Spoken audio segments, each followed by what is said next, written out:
24 तारीख को एक डेड बॉडी मिली थी नौबतपुर थाना क्षेत्र में।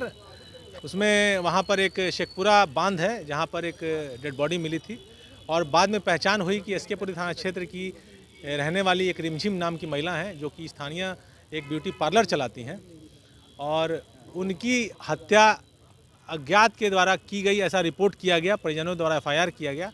उसका अनुसंधान हुआ तो अनुसंधान में बात आई कि उनके संपर्क के ही एक रोहित नाम के व्यक्ति जो कि बीएससी ग्रेजुएट हैं और एक स्टेम सेल की कंपनी कॉर्ड लाइफ में काम करते हैं। अच्छा खासा सैलरी उनका है, लगभग 50,000 रुपये महीना।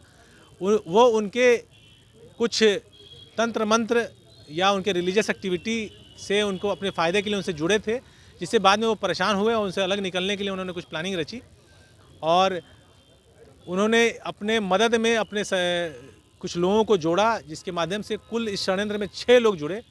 षड्यंत्रकारियों को मिलाकर और शूटर्स को मिलाकर कुल 6 लोग थे जो कि इस पूरे मर्डर के षड्यंत्र में शामिल रहे।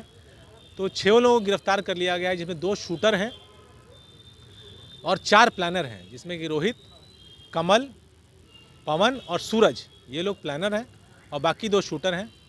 इसमें एक स्विफ्ट गाड़ी इस्तेमाल हुई है जिससे कि रोहित अपनी महिला मित्र जो थी रिमझिम, जो कि मृतिका भी हैं, उनको लेकर घटनास्थल पर जाते हैं, वो बरामद कर ली गई है। उनका मित्र जो कमल था, जो कि षड्यंत्र का हिस्सा है, वो भी घटनास्थल में मौजूद था। वो बुलेट मोटरसाइकिल से पहले ही पहुंचा हुआ था घटनास्थल पर, जहां पर रोहित मृतिका को लेकर जाने वाले थे और वहां उसको पहले से ब्रीफ करके रखा था घटना कैसे करनी है। तो वो बुलेट मोटरसाइकिल बरामद कर ली गई है। शूटर्स जो मोटरसाइकिल से आए थे, पैशन प्रो मोटरसाइकिल से, उस पैशन मोटरसाइकिल को भी बरामद कर लिया गया है। सुपारी कितने की दी गई? सुपारी लगभग 4 लाख रुपए की दी गई थी, जैसा कि ये जो मेन षड्यंत्रकारी हैं और जो मुख्य सूत्रधार हैं वो बताते हैं। उसमें से लगभग 2.25 लाख रुपए बरामद कर लिए गए हैं।